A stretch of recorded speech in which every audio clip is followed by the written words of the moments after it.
सभी को जय जिनेन्द्र।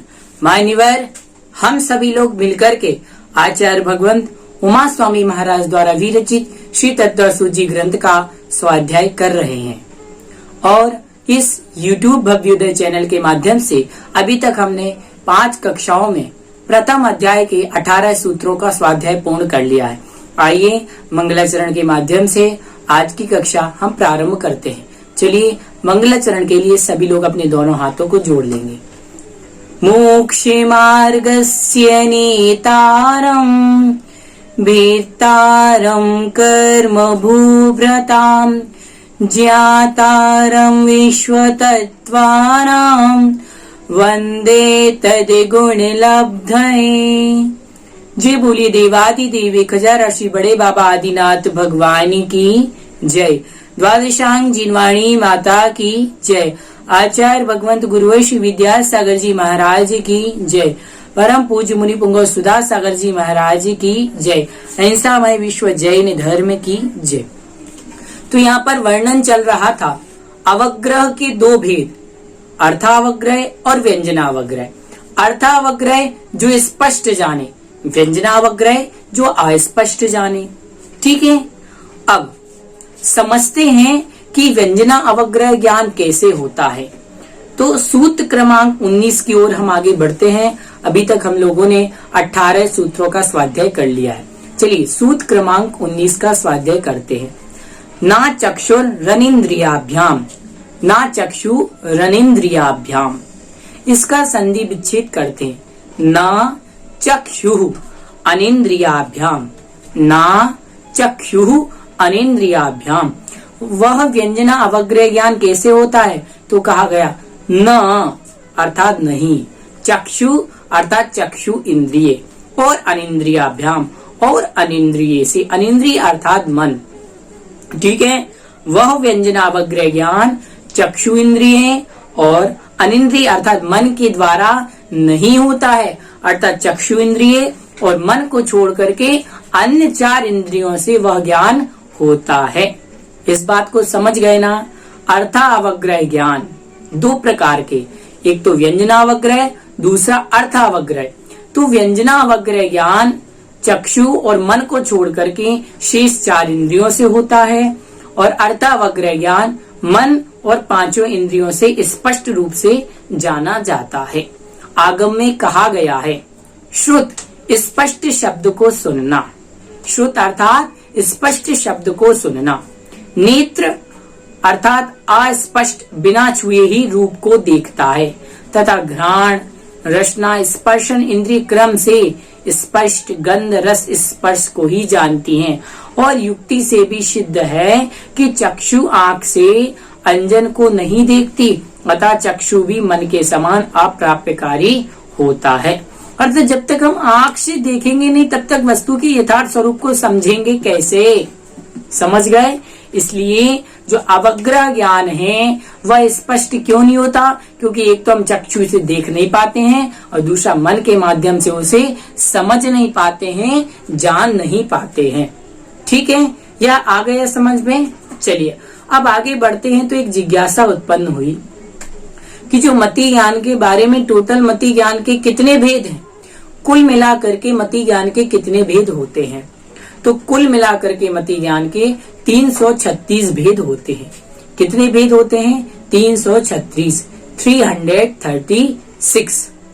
अब समझते हैं कि मति ज्ञान के हमने तो 4 ही भेद पढ़े कि अवग्रह, ईहा, आवाय, धारणा। अब कैसे होते हैं? तो आइए हम समझते हैं। सबसे पहले 2 चीज समझे हम। सबसे पहले एक चीज है मति ज्ञान। मति ज्ञान के 4 भेद, अवग्रह, ईहा, आवाय और धारणा।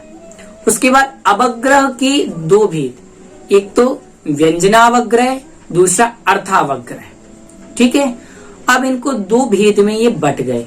तो सबसे पहले अर्थावग्रह के भेद करते हैं। अर्थावग्रह ज्ञान, अर्थावग्रह ज्ञान 5 इंद्रिय और मन से होता है। कितने से होता है? 5 इंद्रिय तथा मन से होता है। ठीक, समझ गए? और 5 इंद्रिय मन से होने वाला ज्ञान के क्या क्या होता है? अवग्रह भी होगा, ईहा भी होगा, आवाय भी होगा और धारणा भी होगा। तो 5 इंद्रिय मन बराबर 6, 5 और 1 अनिंद्रिय अर्थात मन 6 हो गए। और ये 6 अवग्रह, ईहा, आवाय, धारणा, ये ईहा भी होती है, अवग्रह भी होता है, आवाय भी होता है, धारणा। तो 6 गुणित हम कितने करेंगे? 4। तो कितने हो जाएंगे? 6 चौको 24। ठीक, 6 चौके कितने हो जाएंगे? 24। आया समझ में? नहीं आया। एक बार और समझते हैं। अवग्रह, ईहा, आवाय, धारणा, ये चारों किससे होते हैं? स्पर्शन, रसना, घ्राण, चक्षु, कर्ण और मन, 6 से। ठीक है, 5 इंद्रिय और 1 अनिंद्रिय। ठीक, तो इन 6 का इंटू हम 4 में करते हैं तो 24 प्राप्त होता है। अब ये 24 प्रकार की जो है, 24 प्रकार जो हमें उत्तर प्राप्त हुआ वो बहुविध, एकविध, क्षिप्र, आक्षिप्र, इस प्रकार के 12 प्रकार के पदार्थों से जानता है। तो हम 12 गुणित 24 करेंगे तो हमें प्राप्त होगा 288। 12 का इंटू आप 24 में कीजिए तो आपको प्राप्त होगा 288। तो यहाँ पर अर्था अवग्रह जो स्पष्ट जानता है उसके यहाँ पर 288 भेद हो गए। ठीक, अब उसके बाद जो व्यंजना अवग्रह ज्ञान है, व्यंजना अवग्रह ज्ञान में केवल अवग्रह ही होता है, ईहा नहीं होगा, आवाय नहीं होगा और धारणा भी नहीं होती। तो अवग्रह अकेला होगा। ठीक है, और अवग्रह कितनी? 4 इंद्रियों से। मन नहीं होगा, चक्षु नहीं होगा, तो अवग्रह 1 और 4 इंद्रिय, तो 1 गुणित 4 बराबर 4। और अब ये 12 प्रकार का होता है, बहुविध, एकविध, तो 12 गुणित 4 बराबर 48। कितने प्राप्त हो जाते हैं? 48। तो 288 अर्थावग्रह के और व्यंजना अवग्रह के 48 बराबर 336 भेद। इस प्रकार से मति ज्ञान के कुल भेद 336 हो जाते हैं। आ गया समझ में? ठीक है, ये सरल भाषा में था और यदि किसी को समझ में नहीं आए तो आपको और सरल तरीके से हम समझा देंगे। अब चलिए आगे चलते हैं। मति ज्ञान की चर्चा यहाँ तक पूर्ण हुई। अब मति ज्ञान के बाद जो श्रुत ज्ञान होता है, वह श्रुत ज्ञान के कितने भेद हैं और श्रुत ज्ञान कैसे होता है? तो सूत्र क्रमांक हम 20 में समझते हैं। आइए सूत्र क्रमांक 20 का हम उच्चारण करते हैं। श्रुतम मति पूर्वम द्वयनेक द्वादश भेदम। श्रुतम मति पूर्वम द्वयनेक द्वादश भेदम। श्रुतम मति पूर्वम द्वयनेक द्वादश भेदम। श्रुतम अर्थात श्रुत ज्ञान, मति पूर्वम मति ज्ञान पूर्वक होता है, अर्थात पहले मति ज्ञान होगा, उसके बाद श्रुत ज्ञान होगा। पहले कौन सा ज्ञान होगा? मति ज्ञान, उसके बाद श्रुत ज्ञान। तो श्रुत ज्ञान मति ज्ञान पूर्वक होता है। तो इसका अर्थ क्या हुआ इतने का? मति श्रुतम मति पूर्वम, अर्थात श्रुत ज्ञान मति ज्ञान पूर्वक होता है। अब श्रुत ज्ञान के कितने भेद हैं? तो इन्होंने कहा द्वय अर्थात 2, अनेक अर्थात अनेक, द्वादश अर्थात 12, भेदम अर्थात भेद। अब मति ज्ञान के 2 भेद, श्रुत ज्ञान के 2 भेद भी हैं, अनेक भेद भी हैं और 12 भेद भी हैं। अब भैया 12 भेद, 2 भेद, अनेक भेद, ये कैसे हैं? इनको जरा समझाइए। तो हम समझते हैं।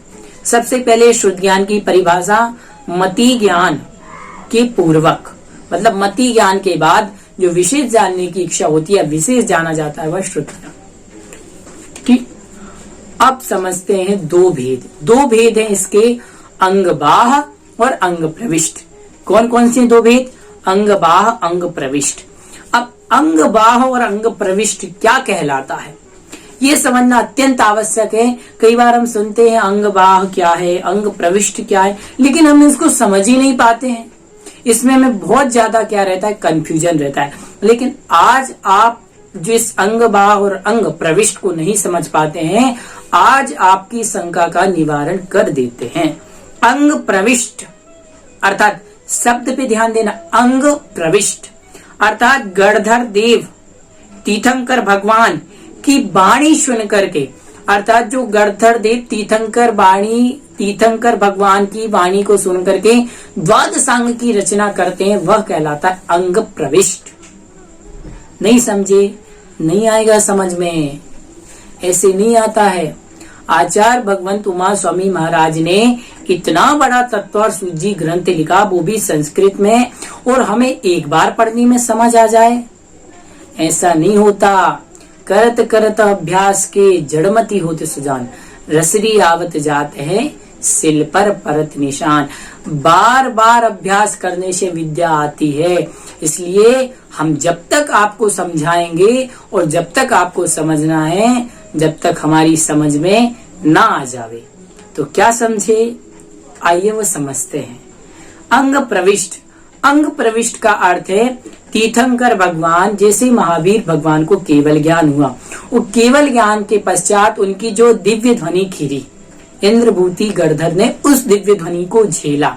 वो झील करके जो 12 अंगों की रचना की, 12 अंगों की रचना की, वह हो गया अंग प्रविष्ट। समझ गए?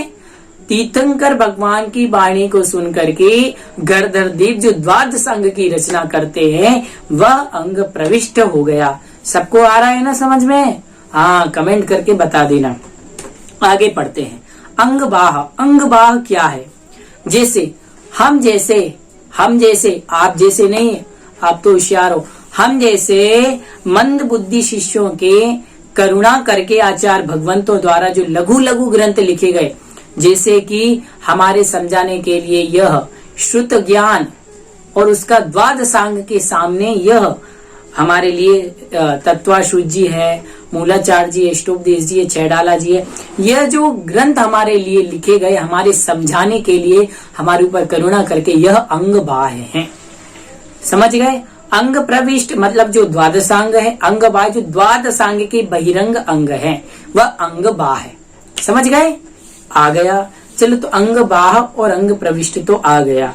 अंग प्रविष्ट मतलब द्वादशांग, अंग बाह्य जो द्वादशांग के बाहर तत्वाशुद्ध जी, स्टोपदेश जी, छैडाला जी, गोमट सार जी आदि जो ग्रंथ हैं, वह सब क्या हो गए? अंग बाह्य हो गए। अब 12 भेद, और भी 2 भेद आते हैं, भाव श्रुत और एक द्रव्य श्रुत। द्रव्य श्रुत और भाव श्रुत की अपेक्षा शुद्ध ज्ञान के 2 भेद और कर दिए। अब द्रव्य श्रुत आचारांग आदि की अपेक्षा 12 अंग उत्पाद पूर्व आदि 14 पूर्व और सामायिक आदि 14 प्रकीर्णक स्वरूप द्रव्य शुद्ध है। और भाव शुद्ध, द्रव्य शुद्ध सुनने से जो उत्पन्न ज्ञान होता है वह भाव शुद्ध। विशेष क्या समझना इसमें? विशेष भी हम समझ लेते हैं। विशेष आया, जिन जीवों का जितना भाव शुद्ध है उतना द्रव्य शुद्ध रहेगा, पर जितना द्रव्य शुद्ध है उतना भाव शुद्ध हो भी सकता है और नहीं भी। मतलब जितना भाव शुद्ध है उतना द्रव्य शुद्ध तो होगा ही, लेकिन जितना द्रव्य शुद्ध है उतना भाव शुद्ध हो यह जरूरी नहीं है। और शुद्ध जो शुद्ध केवली होते हैं वो नियम से मति केवली भी होते हैं। अब चलिए आगे चलते हैं, आगे समझते हैं कि अंग प्रविष्ट में जो 12 प्रकार के श्रुत ज्ञान द्वादशांग की चर्चा की, वह द्वादशांग आखिर है क्या? उनके नाम तो जरा बतलाइए। तो नाम और परिभाषा हम समझते हैं। ठीक, सबसे पहला है आचारांग। कौन सा है? आचारांग। आचारांग में 8 प्रकार की शुद्धि अर्थात 5 समिति 3 गुप्ती की चर्या का वर्णन है, वह आचारांग। जिसमें आचरण का वर्णन वह आचारांग। दूसरा आया सूत्र कृतांग, इसमें ज्ञान, विनय, कल्प, आकल्प, छेदोपस्थापना आदि व्यवहार धर्म की क्रियाओं का वर्णन है, वह सूत्र कृतांग। उसके बाद तीसरा आया स्थानांग, जिसमें 1, 1, 2, 2 आदि रूप से अर्थों का वर्णन है। ठीक है, वो क्या हो गया? स्थानांग। चौथा है समवायांग, जिसमें सर्व पदार्थों का समान रूप से समन्वय है, समान रूप से विचार किया गया है, वह क्या है? समवायांग। पांचवा आया व्याख्या प्रज्ञप्ति, जिसमें जीव है कि नहीं आदि 60,000 प्रश्नों के उत्तर हैं, वो है व्याख्या प्रज्ञप्ति। उसके बाद आया जात्री धर्म कथांग, जिसमें अनेक आख्यानों उपाख्यान को अर्थात आख्यान और उपाख्यान का वर्णन है, वह जात्री धर्म कथांग। उसके बाद आया उपासकाध्ययनांग, जिसमें श्रावक धर्म का विशेष रूप से विवेचन किया गया है। 8वां आया अंतःकृत दशांग, जिसमें तीर्थंकर के समय से होने वाले 10-10 अंतकृत केवलियों का वर्णन है, जिन्होंने भयंकर उपसर्गों को सहन कर मुक्ति प्राप्त की, और अरहत आचार की विधि तथा सिद्ध होने वाले अंतिम विधि का वर्णन है। वह क्या हो गया? अंतःकृत दशांग। 9वां क्या आया? अनोत्तरोपादिक दशांग, जिसमें तीर्थंकर के समय से होने वाले 10-10 मुनियों का वर्णन है, जिसमें दारुण उपसर्गों को सहन कर विजय, वैजयंत, जयंत, अपराजित, सर्वासिद्धि इन 5 अनुत्तर विमानों में जन्म लिया, और विजयादि अनुत्तर विमानों की आयु, विक्रिया क्षेत्र आदि का वर्णन है। वह अनुत्तर उपाधिक दशांग हो गया। प्रश्न व्याकरणांग, इसमें युक्ति और नयों के द्वारा अपेक्षा अनेक आक्षेप विक्षेप प्रश्नों का उत्तर दिया गया है। लौकिक वैदिक अर्थों का निर्णय है वह प्रश्न व्याकरण। और विपाक सूत्रांग, जिसमें पुण्य पाप के विपाक का वर्णन है। और 12वां है दृष्टिवादांग, जिसमें पुण्य और पाप, जिसमें दृष्टिवादांग का अर्थ है जिसमें 363 कुवादियों मतों का निरूपण किया गया है, वह दृष्टिवादांग है। इस प्रकार से 12 प्रकार के ज्ञान हुए, मतलब 12 प्रकार का जो श्रुत ज्ञान है वह हमने यहाँ पर समझा। अब ये परिभाषाएं तो हमें जरा सी क्या बहुत ज्यादा कठिन लगी, इनको कैसे समझे, ये तो बहुत कठिन है। तो एक बार और इनको सरल परिभाषा में हम समझने का प्रयास आपको करते हैं। आचारांग, जिसमें आचरण अर्थात 8 प्रकार की शुद्धि। 8 प्रकार की शुद्धि कौन सी? 5 समिति, 3 गुप्ती का वर्णन, वह आचारांग आ गया। सूत्रकृतांग, सूत्रकृतांग में ज्ञान, विनय, कल्प, आकल्प, छेदोपस्थापना आदि व्यवहार क्रिया का जिसमें वर्णन है वह सूत्रकृतांग। जिसमें व्यवहार क्रिया का वर्णन है अच्छा बुरा, वह सूत्रकृतांग। 2 आ गए, ठीक। तीसरे की ओर चलते हैं। तीसरा है स्थानांग, जिसमें 1-1, 2-2 आदि रूप अर्थों का विवेचन है कि ये चीज 1-1 है, ये चीज 2-2 है, ये चीज 3-3 है, ये चीज 4-4 है, ऐसा जिसमें वर्णन होता है वह स्थानांग, ठीक। अब चौथे की परिभाषा पढ़ते हैं। समवायांग क्या है? समवायांग में सभी पदार्थों का समान रूप से विचार, जहाँ पर धर्म अधर्म लोकाकाश एक जीव के तुल्य असंख्यात, जहाँ पे समान रूप से प्रत्येक चीज का वर्णन किया जाए वह समवायांग। अर्थ ही समझ रहे हैं ना? समवायांग अर्थात समान रूप से विवेचन करना। 7 तत्वों का 9 पदार्थों का समान रूप से विवेचन करने का नाम समवायांग। उसके बाद 5वां है व्याख्या प्रज्ञप्ति। व्याख्या प्रज्ञप्ति का अर्थ है कि जीव है कि नहीं, आखिर जीव है या नहीं है तो कैसा है। ऐसे 60,000 प्रश्नों का जिसमें समावेश किया गया है वह है व्याख्या प्रज्ञप्ति। उसके बाद छठा आया ज्यात्री धर्म कथांग। ज्यात्री धर्म कथांग, ज्यात्री धर्म कथांग में अनेक आख्यान और उपाख्यान का वर्णन है, ठीक है। आपकी भाषा में सरल भाषा में समझाऊं, ज्ञात्री धर्म कथांग में आख्यान और उपाख्यान का वर्णन है, ठीक। 6 हो गए। 7वां उपासकाध्ययनांग। उपासकाध्ययनांग में श्रावक का वर्णन है कि श्रावक 12 व्रतों का पालन कैसे करता है, श्रावक के कितने प्रतिमा होती हैं, कौन सा गुण स्थान होता है, इस प्रकार का जिसमें वर्णन है वह उपासकाध्ययनांग। 8वां आया अंतःकृत दशांग। अंतःकृत दशांग अर्थात अंतःकृत दशांग में प्रत्येक तीर्थंकर के समय होने वाले 10-10 अंतःकृत केवलियों का वर्णन है। जो प्रत्येक तीर्थंकरों के समय 10-10 प्रकार के अंतःकृत केवली होते हैं उनका विवेचन, और उसमें उन्होंने कैसे उपसर्ग को सहन किया और उपसर्ग को सहन करके कैसे मोक्ष को प्राप्त किया उसका वर्णन किया गया है। 8 हो गए। अब 9वें की ओर चलते। 9वां है अनुत्तरोपपादिक दशांग। अनुत्तरोपपादिक दशांग इसका अर्थ है इसमें किसका वर्णन है? तीर्थंकर के समय जो 10-10 प्रकार के मुनि होते हैं और वह मुनि घोर उपसर्ग को सहन करके 5 प्रकार के जो अनुत्तर विमान है उसमें क्या करते हैं? जन्म लेते हैं, उनका वर्णन है। अब आया प्रश्न व्याकरणांग। प्रश्न व्याकरणांग में युक्ति और नय के द्वारा अनेक आक्षेप और विक्षेप के प्रश्नों का उत्तर दिया गया है। जैसे अनेकांत क्या है, एकांत क्या है, नय क्या है, स्याद अस्ति, स्याद नास्ति, सप्तभंगी आदि की विशेष रूप से नय आदि की यहाँ पर चर्चा की गई है, वह प्रश्न व्याकरणांग।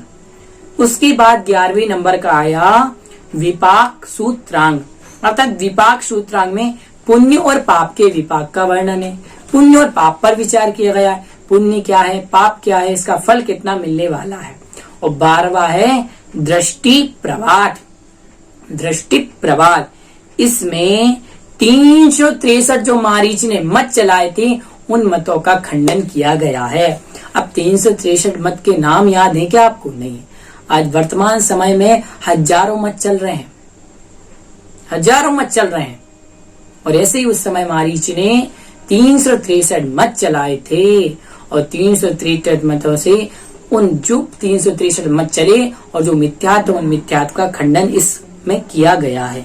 इस प्रकार से 12 और 2 भेद हुए। अब आए अनेक। अब अनेक का वर्णन कैसे किया जाए? अनेक में तो इसके बहुत सारे भेद होते हैं, फिर इसके भेद प्रभेद करते जाते हैं तो इसके बहुत सारे भेद हो जाते हैं। इस प्रकार से आज की कक्षा में हमने 2 ही सूत्र पढ़ पाए, क्योंकि इसका विवेचन बहुत पड़ा था श्रुत ज्ञान का। तो आज की कक्षा में हमने श्रुत ज्ञान किसे कहते हैं? जो मति ज्ञान के बाद मति ज्ञान के जाने हुए विषय को विशेष जाने। मति ज्ञान ने जाना कि ये पेन है, श्रुत ज्ञान पेन कैसा है, कौन से कलर का है, वो जाने। ठीक, ये तो हो गया शुद्ध ज्ञान। और शुद्ध ज्ञान के 2 भेद, कौन कौन से 2 भेद? एक तो अंग बाह्य और अंग प्रविष्ट। अंग प्रविष्ट अर्थात द्वादशांग, अंग बाह्य अर्थात जो द्वादशांग से ही निकली हुई ग्रंथ है। जैसे कि कहते हैं ना, सबसे बड़ी नदी कौन सी है? नर्मदा। और नर्मदा से जो छोटी छोटी छोटी नदियां निकली हैं, वैसे ही सबसे बड़ा है द्वादशांग।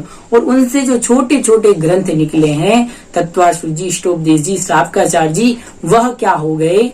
अंग बाह्य।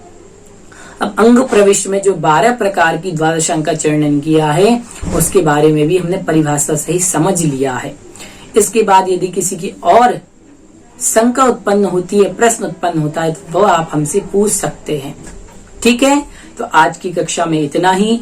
भव्योदय चैनल को सब्सक्राइब जरूर कीजिए और यह वीडियो और जो लिंक आपके पास आ रही है उसे अधिक से अधिक लोगों तक पहुंचाएं।